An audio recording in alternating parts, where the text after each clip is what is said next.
Good morning, everyone. Thank you for the introduction, and I'm not going to elaborate on that one. That will appear from itself. The title that I chosen is on inclusive support, because a lot of people know me from research on inclusive education, inclusiveness. And I think in relation to the target group that I'm talking about, the twice exceptional students, this is of major importance, and I will elaborate on that point. But before doing that, I think some voices from practice are absolutely terrifically clarifying the chances, but also the challenges that we are facing. And sometimes there are negative beliefs or understandings of children, gifted children, twice exceptional children, that we need to look different. Child, 4 years old, informs his father that he can count till 10. Father says, "Please, go ahead." Child starts 1, 2, 3, 4, 5, 6, 7, 8, 9, 10. Wow, father responds. Magnificent. And he wants to trigger his son. And he asks him, "Can you also count backwards?" The kid has a big smile. And he says, 1, 2, 3. The example illustrates that this kid is acting in a very logical way. That's backwards for that kid at that moment. So listen to the voice of the kid illustrating what he or she wants to say. Backwards counting from 10 to 1 is something that we invented. This is not a natural issue. Another example, also illustration, is a 5-year-old kid, son and daughter of parents that are well educated, and they are most concerned about their kid. A boy makes a lot of mistakes in emergent literacy and emergent math. And the parents are worried about the transition to grade 1. And they ask for some more research, because the kid also has some, let's say, unexpected changes in his way of concentrating on the task. I'm not labeling, I'm just clarifying. And the research results stemming from that more psychodiagnostic research confirms this. A lot of mistakes, unexpected for this kid, which was meant to be a bright kid. But there was no clear pattern in the mistakes he made. And a bit in line, but also a little bit elaborating on the talk of Dr. Minnaert of yesterday, mistakes are possible and just make them. In this way, we were, as researchers, triggered. What is the story behind those mistakes? Because they are not logical. And so we went talking to the kid, and we asked him, what do you have to do at school, and what do you like, and how is it to work, and you have to make a lot of worksheets. Oh yes, worksheets. He thought that I'm stupid, that I don't know anything about what they have to do, but okay. Oh yeah, I have a worksheet, I have a lot of exercises to fulfill, and I work them very rapidly, and then I take a lot of time of 1 or 2 of the exercises on that page. Oh yeah? And why? Why do you spend so much time on 1 or 2 of them? Yeah. Then I want to make a mistake. Because the teacher said, you can make mistakes here.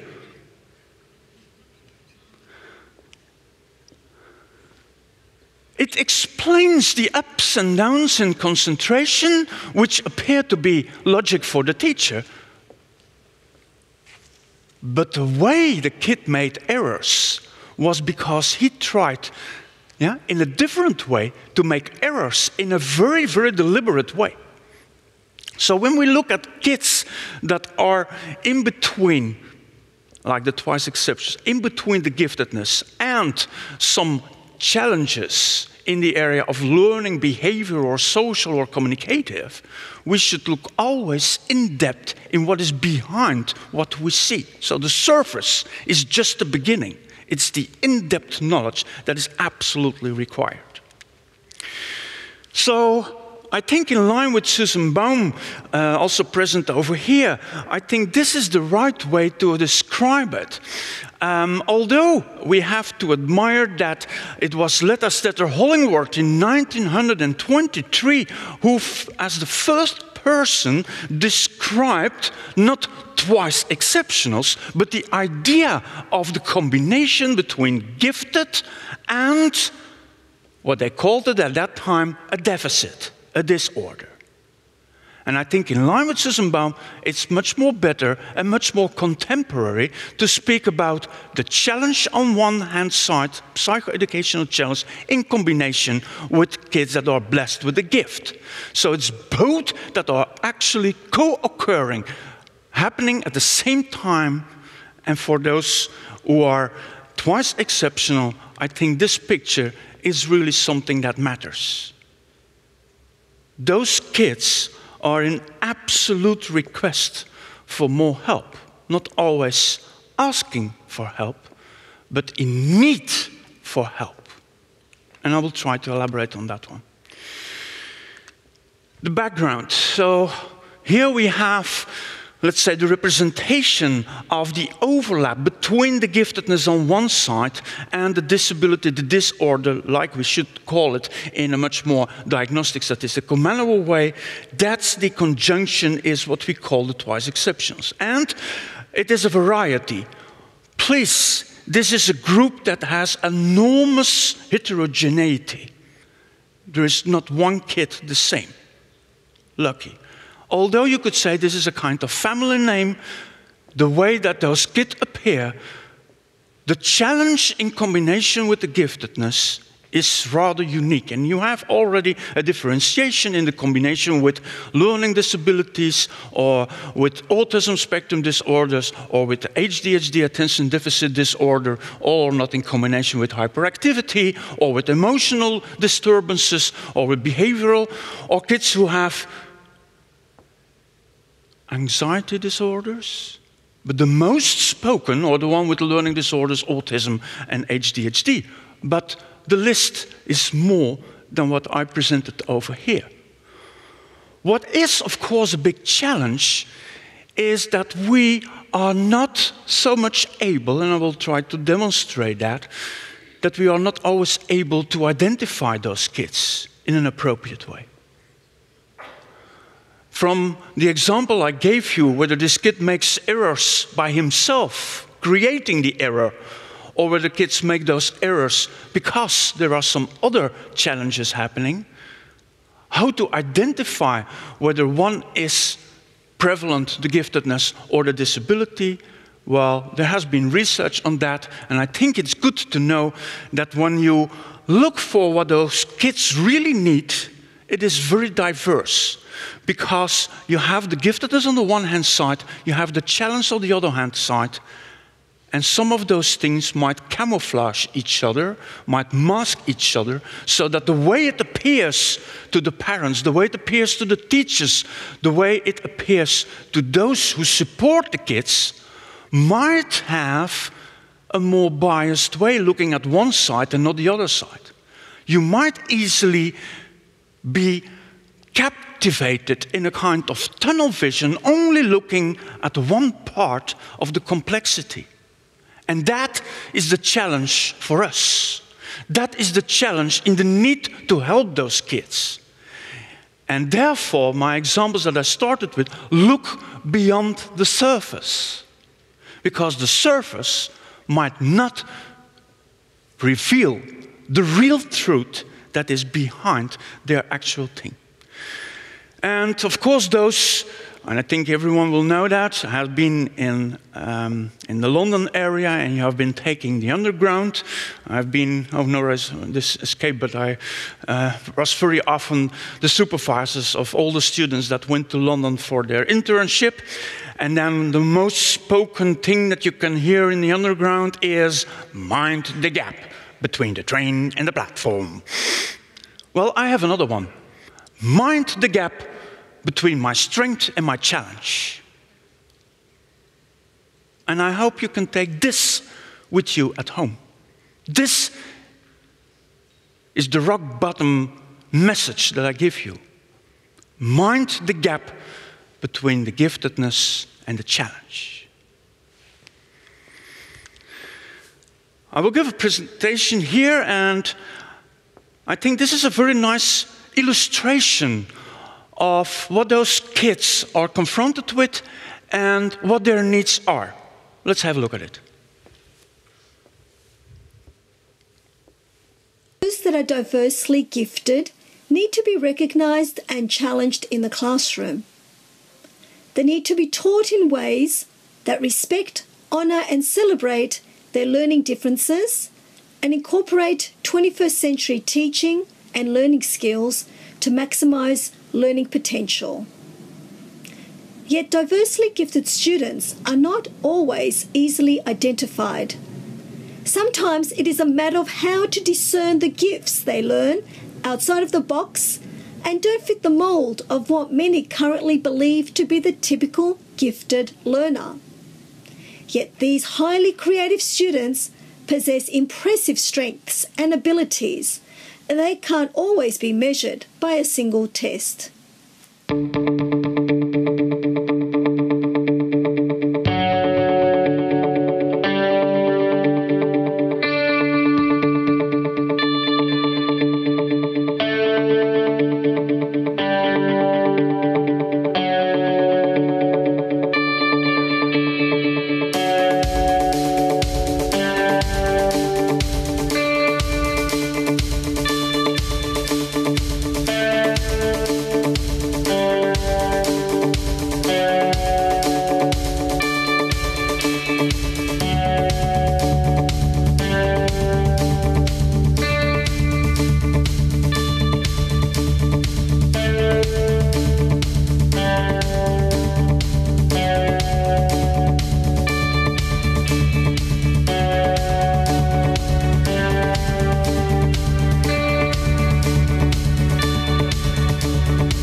There is something more to view, but I can inspire you to have the whole film later on.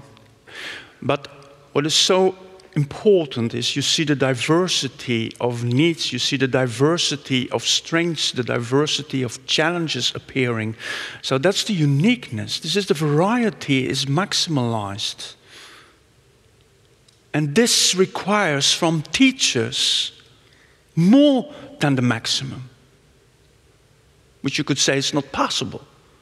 I've been a teacher on every level. Not only at the university, also in kindergarten. It's the most difficult job on earth.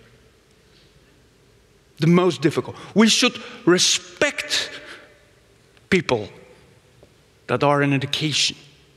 And I think Corona showed something, but it's not strong enough in that way. We need the deepest respect for the variety of children. And now I'm only talking about twice exceptionals. But I am involved in research for the whole continuum. I have also research doing on kids that are congenitally deaf-blind. That's a big challenge as well. And we are talking here about the overlap between giftedness and some other educational challenge. The environment matters as being phrased by the last picture. What can we do? And in that way, this really taps my point of view. What can we do? How can we support?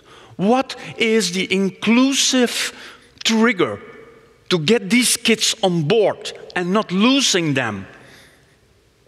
Because a lot of those kids fall between two stools,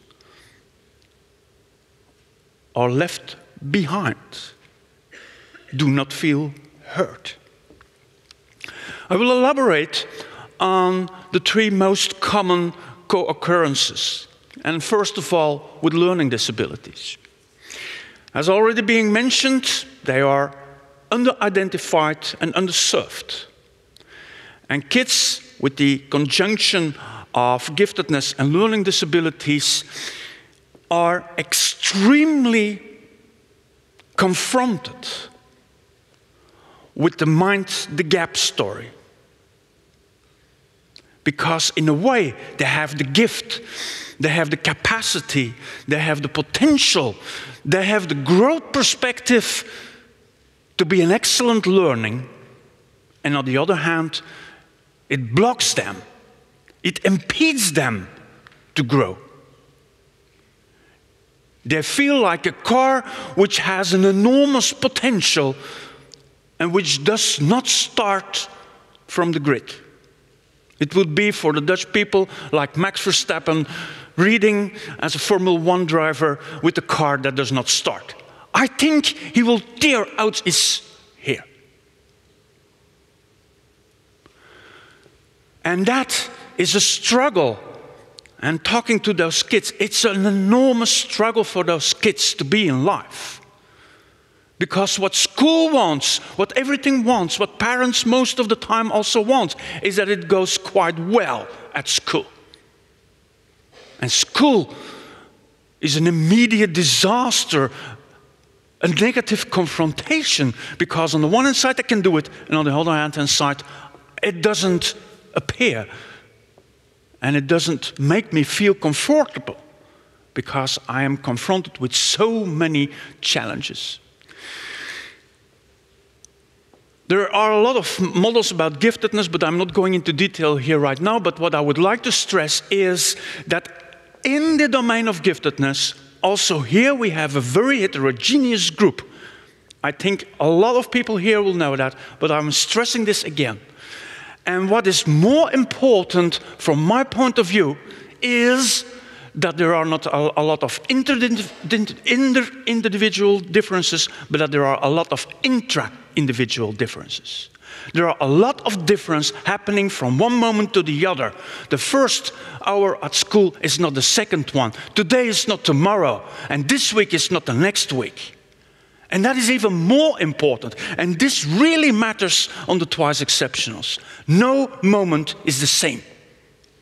They can easily fall from a positive emotion, being supported by the teacher, to a very negative way of boredom or huge anxiety because they feel left behind. No one listens to them. No one is in search for their needs. And so when those kids, youngsters, but also adults with twice-exceptionality are not supported in an inclusive way by the environment, they are left behind. And that's a shame for our society. Learning disabilities, kids with at least an average intellectual ability, but demonstrating persistent difficulties in reading, writing, spelling, math, and things like that.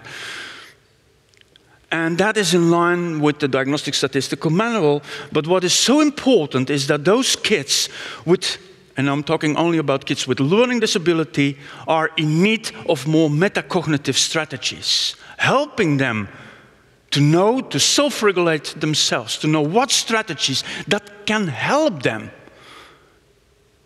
to reflect on what they are doing in an appropriate way, and things that might enhance their learning, their grip on their learning, and insight, metacognitive insight into who am I? What kind of learner am I? What do I need?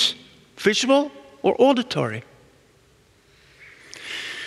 So over here, in the domain of learning disabilities, a lot of inter- and intra-individual differences.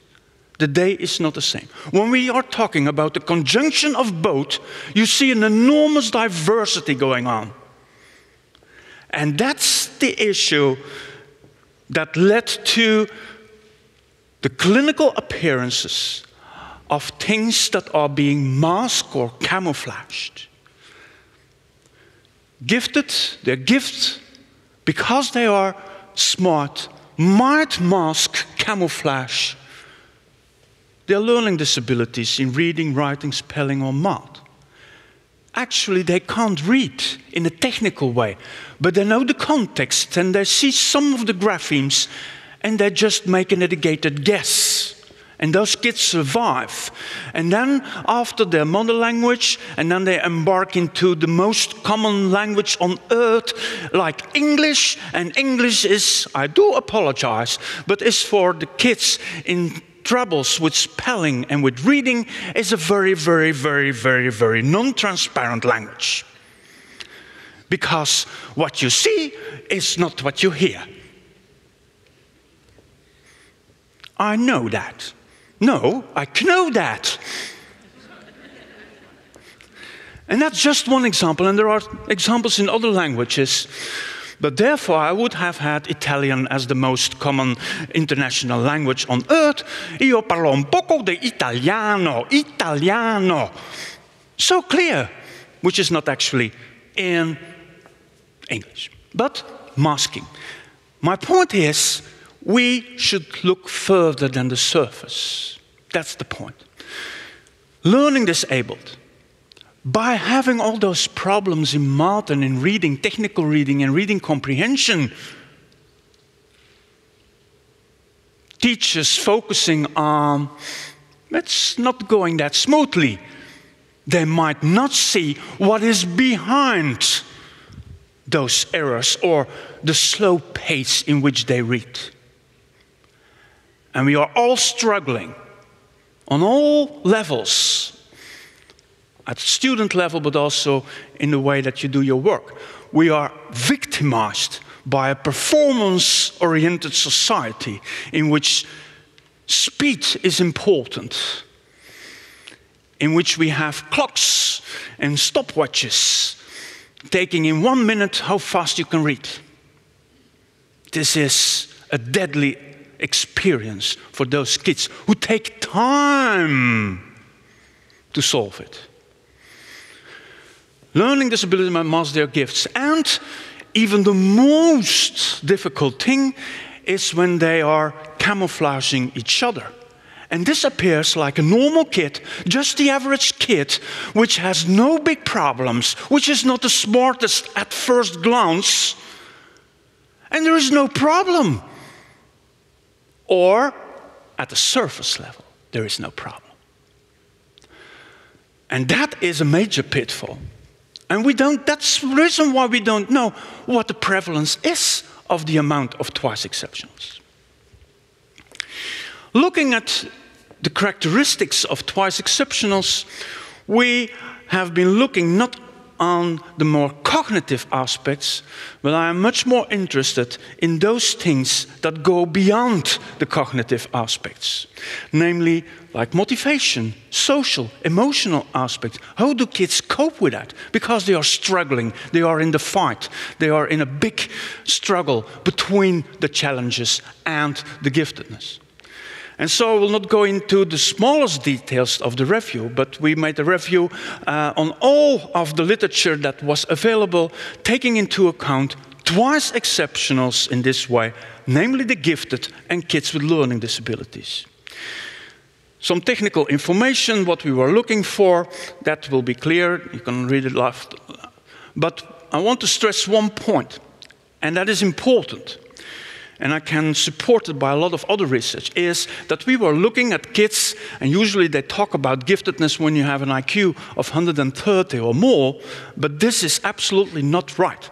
Because of the twice exceptionality, the IQ might not be accurately measured, and so we were looking at a more lenient way to underpin the kids that we are focusing at. And therefore 120, you could say, could even be lower, but of course there is sometimes an issue that you have to decide, but it is marvelously underpinned by a lot of other researchers. Right. So different types of studies, more qualitative, more quantitative, most of the time case studies or some design studies. Well, a lot of things to go into depth. And what appeared? We have been looking at these different clusters of ideas. And I'm not going to read them out loudly for you. You can look them behind my back, backwards. But you see the variety of non-cognitive issues that matter, that are illustrated in literature on twice exceptions. People say we don't know yet that much, but we do know something. We already are acquainted with a lot of things. Of course, there is a long way ahead of us, but we do know a lot. What is, and I try to summarize, is that when illustrating this from a more clinical point of view, we see that from the non-cognitive aspect, we see that variety appearing again.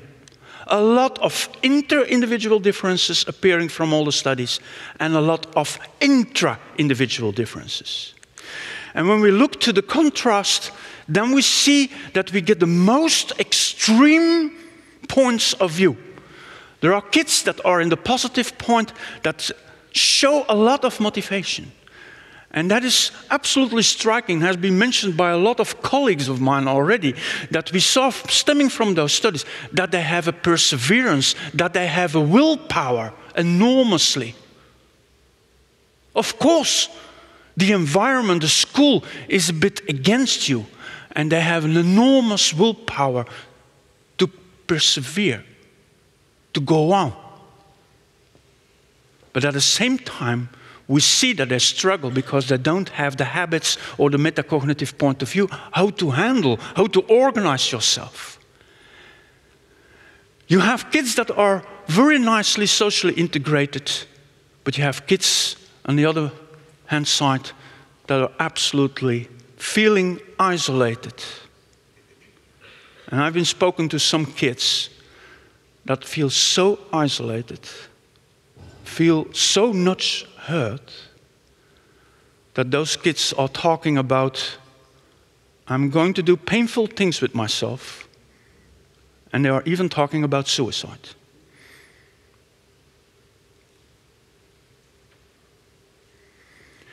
Because it's in conflict and there is no guarantee. Today, everything can go okay, and tomorrow it's not.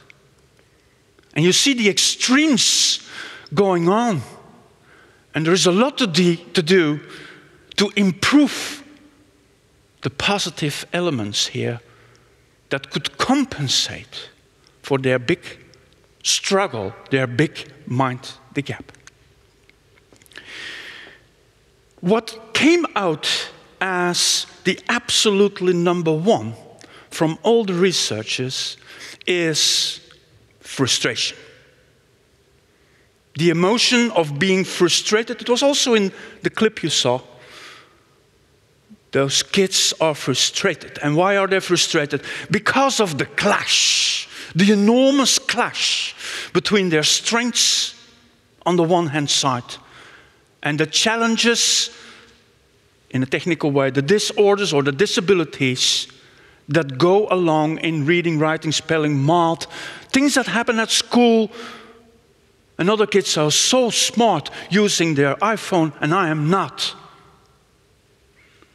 If that happens, how would that feel?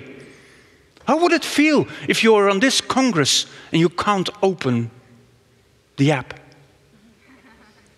You can't find your way. So those kids, those persons are felt left behind. And it's an enormous frustration going on.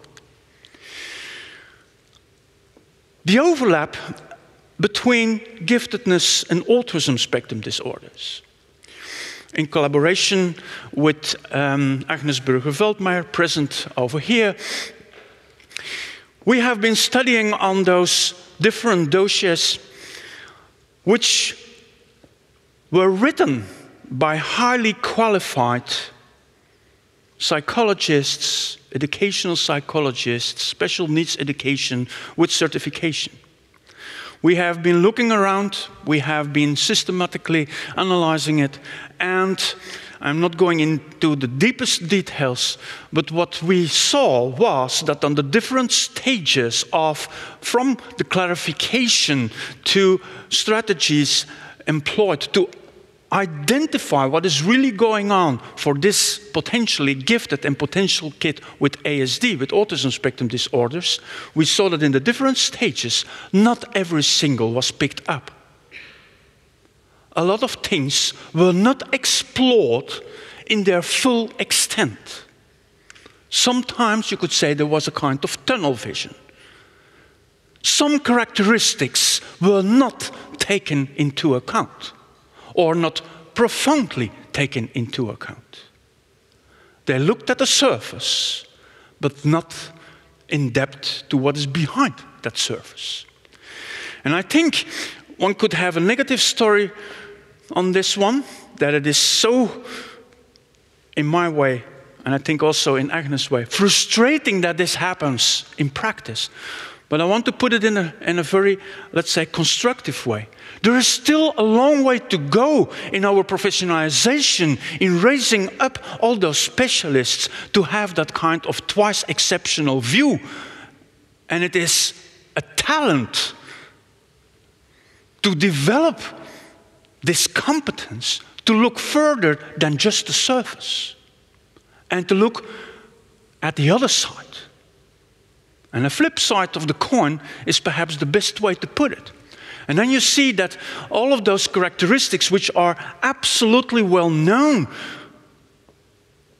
and clearly described within the autism spectrum disorder, that so many of them in all those dossiers are not explored.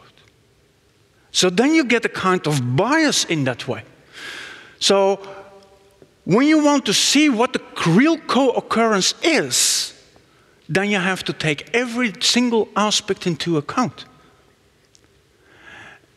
And in that way, you could say, if you look at this, and it's not about the exactness of the 22%, but it's far too low, that everything is done in a systematic way without the potential of biases. This is far too low. This should improve a lot. And that's also the way it happens, that a lot of those kids are under-identified and, of course, not in an inclusive way helped, supported, and recognized in their strengths and weaknesses. And that is a challenge for all of us. So, in order to do that, I think we have, and although we have done a lot, and especially in the Netherlands and some other countries, but I think there is still a way to go to meet those kids that have that co-occurrence in giftedness and learning disabilities, and also over here in autism spectrum disorders. So I already showed that in 2 ways of those twice exceptionals, there are still a lot of issues on our agenda. We'll elaborate a bit also on the co-occurrence with ADHD. Voice of the students themselves. Well, we see here a nice differentiation between their academic self-concept and the social self-concept, which is something completely different. Because of their giftedness, they know that they can handle the task at school. In that way, they have a higher amount of academic self-concept, most of the time. But with ADHD, what is quite well known from inclusive educational research is, and that's a negative point, already stemming from a lot of years ago, that the attitudes of teachers towards, and this is not only for the Netherlands, this is a worldwide phenomenon, the attitude of teachers toward kids with ADHD is not so positive, because they are troublemakers in the classroom. Kids with visual impairments, we can solve that. Kids with physical disabilities, we can solve that. But with serious behavioral problems, a lot of teachers step back. And in 1994, the Salamanca Statement, which was the UNESCO statement for the world about inclusion, and I only mention one aspect, stipulated one precondition: positive attitudes towards inclusion. And what stems from a very highly cited review that I made with Anke de Boer and Sipjan Pel was that over all the research over the whole world, kids with behavioral problems, the attitude of teacher is not so positive. So that precondition was not met. 1994. The research stems from 2012, 2011, but it still goes on. And it didn't change. I'll come back to this point. Social self-concept, therefore, by those kids feeling left behind, not evaluated, not responded, not in a very decent way, met by other peers, don't feel included. It's you again. Only this kind of words. Oh no. Not now. It's not about the longest way to talk. It's those very small elements that make the difference. So a lot of needs, but not feeling heard. And a lot of those kids are in danger, in absolute danger of school dropout. Also with autism in that connection, but especially also in the behavioral way. A lot of kids do not want to go anymore at school. And being victim of bullying. What do the teachers and the SEN coordinators and counselors say? Well, they just confirm, like in the other research on the twice-exceptionality with the special learning disabilities, is that those kids feel highly frustrated. And a lot of teachers know that, but don't know how to handle this. They don't have the appropriate tools, or not that much, or not always, to handle this, but the huge frustration. And because those kids, as I've been talking yesterday and also on Wednesday in the pre-conference, those kids are in need of both structure and autonomy. Autonomy to trigger their interest, to trigger their motivation, to get these kids into the flow, to connect them to the task or the homework. And the structure is to guide them. The clarity of goals is super important. And it's not either or, it's and. And that's so important. And autonomy is not let them go and do it by yourself. Absolutely not. That's the most common misunderstanding. And it does not stem from Dacey and Ryan, who were the inventors of the self-determination theory, in which they were stressing autonomy and structure and relatedness and involvement. No. It's about, autonomy is about providing choices within a reasonable amount that is adequately tailored to the student. It's not offering 6,999 opportunities. It's to offer an opportunity, a choice that you can make and that is reasonable. So in that way, be aware of that diversity. I think I stressed it already. Look at their strengths. A lot of these kids tell me, why don't they look in what I can? And then I get a bit silent. I get a bit sad. Look, I can do something. But most often we look at things that people are not so good at. In that way, I think we are paving the way towards a heuristic that keeps, for those twice exceptionals in particular, together with Agnes over here, Agnes Burger-Veldmeijer, a way to connect the strengths and the challenges, in a way to see that the strengths and weaknesses are deeply respected, and that we have a heuristic, which is not an algorithm. An algorithm, then when you do it, you have a perfect solution. That's not possible in life. That's not possible in education. But we can pave the way to make it more fruitful and more effective as possible. And in that way, Agnes will talk about this later on today, I think in the session after this one. But in that way, we can take into account the enormous differences there are. And we have a list of issues to look at. We are not going to miss any signal anymore. And it's a way to provide a way to look not at the surface, but to go beyond the surface and to make it in a systematic way. And in that way we can go to what I really like, to go what is the way ahead of us with a child. Look at the future. Of course you can learn from the past, but those kids are absolutely in need of a much more future-oriented vision. What can you do? And in that way, those who know me, I'm absolutely against the word feedback. Usually it's always about numbers or a mark, and it's about the errors you made. I'm much more in favor of feed forward. I've been talking and writing on that one. It's what you learn from the past, but to put it on in an action oriented to the future. What can you do the next time? What can you learn from it?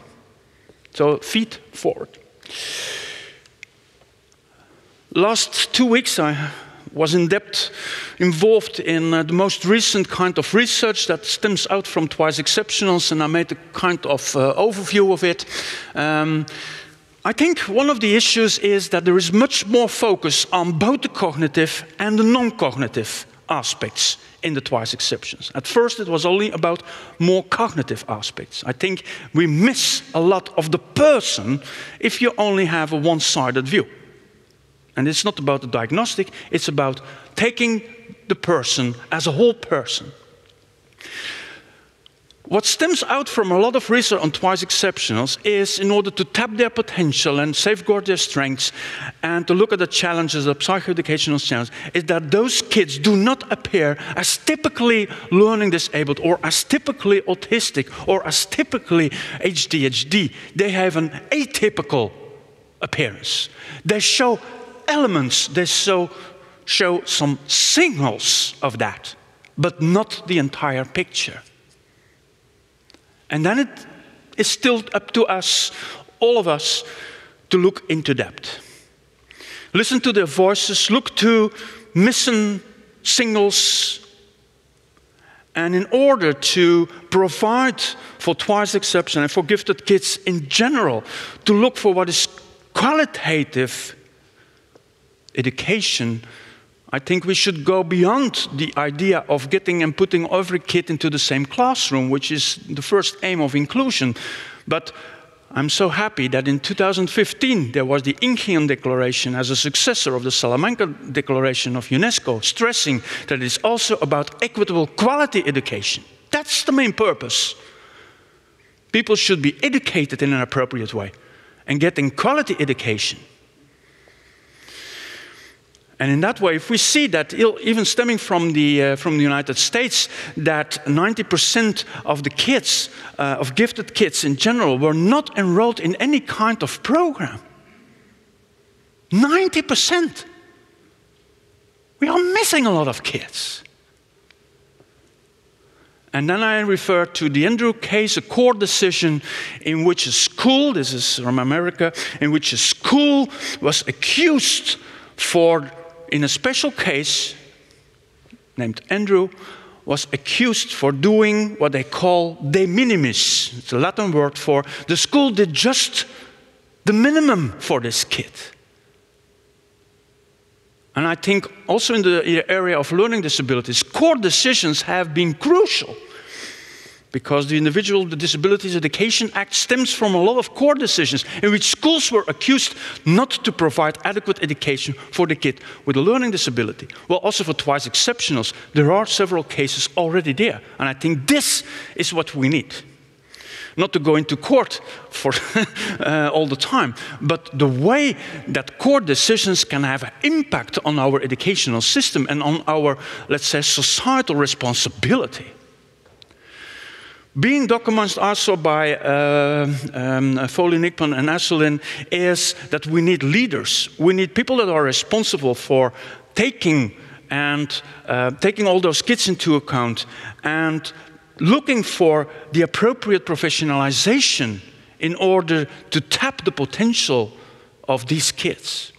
It's absolutely crucial that it's not only about an individual teacher, but that it is supported by the whole school or by the collaboration that is going on. That's absolutely important.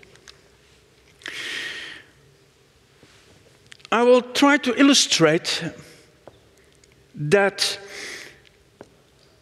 and this kid, this youngster, deserves for me a special prize. This is a child, a youngster, with an enormous talent, but who is facing also some setbacks in his life. I'm Cody. Hi, Cody. I'm Cody Lee. How old are you? I am 22 years old. Yeah. Who are you, miss? Who are you? I'm Mom. Oh, I'm hi, Tina Mom. Lee. Hi, Tina. How are you? What are you going to do here for us today?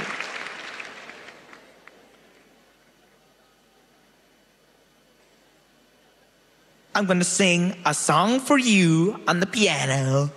I love it. Tina, tell us a little bit about Cody. Cody is blind and autistic. Oh. Wow. We found out that he loved music really early on.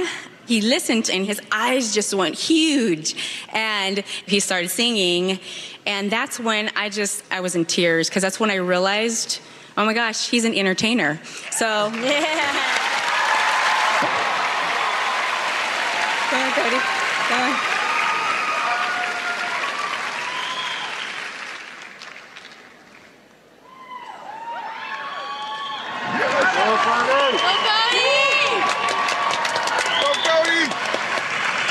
This is your time, okay? There's gonna be like 20 film cameras on you. Ready? Yeah. Go. Boom.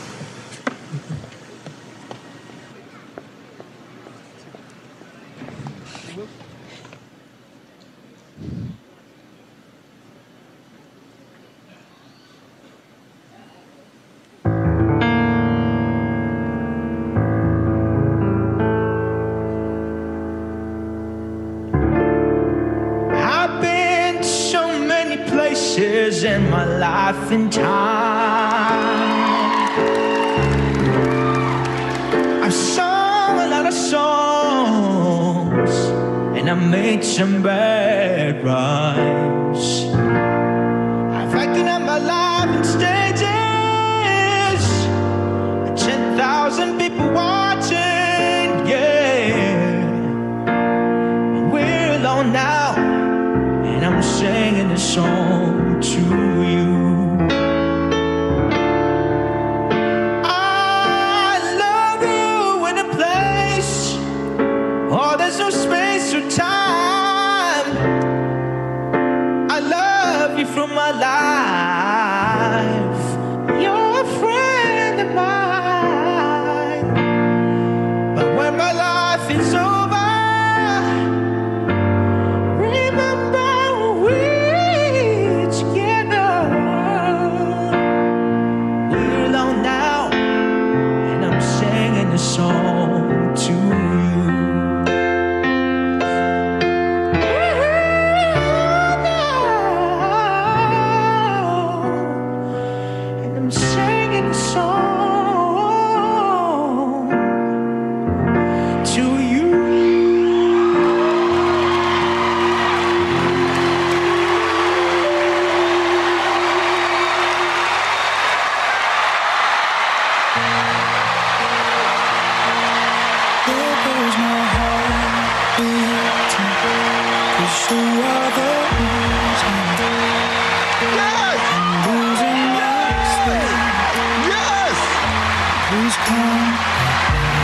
I'm a new judge this season, and I'm also a new mom this year. And Congratulations.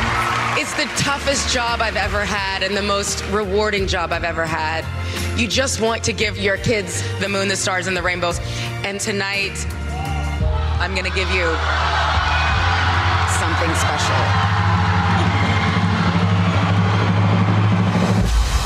Climb every mountain and swim every ocean just to be with you.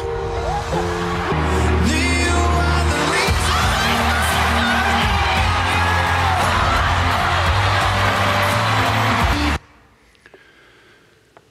This Cody Lee, when I would have a voice in that way, I would give him the Nobel Prize for inclusion and talent. And those who gave the platform to him is his mother. I've been looking and digging up all the history. His mother did the utmost to make this kid unleashing his potential. He went very far. I will disclose any secret, but he went very, very far. Have a look at it. A last point I want to address is the issue of much more and different types of assessment that might give more cues to the way that instead of the most static assessments like IQ tests, shouldn't we go much more, and which is highly elaborated also in the field of twice-exceptionals, it's much more a dynamic way of assessment. And what is a dynamic way of assessment is that you have a pre-test, then you have some instruction, then you have some kind of intervention, you teach the kid, and then you have an assessment again. So that you really can see what the kid learns from the instruction. In a way, it's a miniature kind of teaching, but a very well focused, a one-on-one, and you can easily see what the profit, what the gain, what the growth is of the kid, in the way that the kid adheres to the instruction you gave and to the support. And I think, and to put it a little bit more briefly, there is still a way to go to make this possible, because learning potential assessment is not worldwide known and is not that much in practice. But this is the way to go, because then you can have a one-on-one and you can really tap what the strengths and the weaknesses are of those kids. And so that is really the question that triggers me. What is the learning potential of the student? But at the same time, we should also say, and I have been demonstrating in other tastes, that kids can have an IQ of 107 and 1 year later the kid has an IQ of 145. Because the kid was in a better shape, because the assessor was much more tapping the strengths of the kid, because the kid felt at ease. And it's not about the exact numbers, but the difference is huge enough to prove what it is. And so that's the way we should go, and especially in those kids that have that kind of strengths and weaknesses and that kind of camouflaging is going into that one.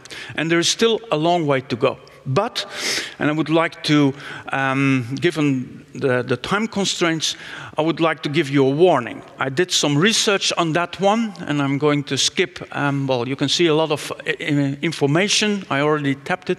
Originally, it stems from learning potential. It stems from minority. It stems from disadvantaged children or children from another country in which they had another home language, and that you can test the kid, let's say, in a non-verbal way to see what is really the potential. I did some research on that also with a colleague from the University of Geneva, from the Jean Piaget Centrum, demonstrating that those dynamic assessments are giving cues to intervention, but not profoundly. And that is the way that you would like, that you get exact cues from testing to what happens in the classroom. And that is not stemming from an IQ test. That is not stemming from just an ordinary, static way of assessing the potential of a kid. We need this kind, but there is still a lot of things to go, and I can say about this is that from a cognitive way, it is much more appropriate. But when we look at the motivation, which is crucial to tap those kids, to give prompts to the kids. Try it again. What did you learn? Go for it. Yes, try. Look at this. Have you taken everything into account? Well, those learning potential tests are not yet up to that. So there's still a long way to go. There's still a gap. And I think this might be a small summary of that we still need to do a lot of things.